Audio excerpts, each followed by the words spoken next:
आज ମୁଁ ବାହାରିଲି ବରା ଖାଇ ମୋ ସାଙ୍ଗ ସହିତ। ଚାଲନ୍ତୁ ଦେଖିବା ସେ କେମିତିକା ବରା ଖୁଆଉଛି ଆଜି।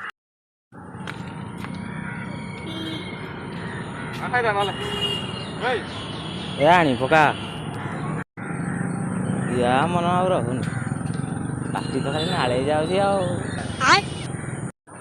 ହୋଟେଲରେ ଖାଇଲେ ଅଧିକା ପଇସା ଖର୍ଚ୍ଚ ହବ ବୋଲି 2 ଟଙ୍କିଆ ବରାରେ ଆଡ଼ଜଷ୍ଟ କରିଦେଉଛି ଆଉ କ'ଣ କହିବ।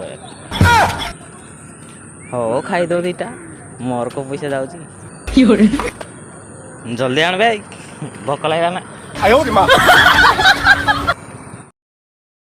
ଶଳା ପଛ ଆଡ଼ୁ ଏତେ ବିଜୟ ମାଲିଆ ଦେଖାଯାଉଛି।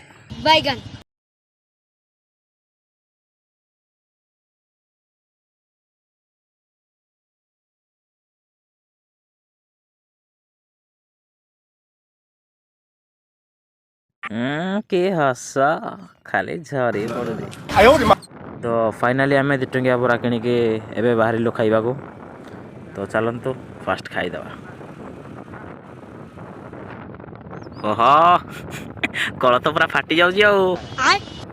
ବରାଟା ଏମିତି ଦେଖାଉଛି ଯେମିତି କେହି ଆଉ କେବେ ଦେଖିନାହାନ୍ତି। ରୁହ ମୁଁ ଗୋଟେ ଖାଇଦିଏ।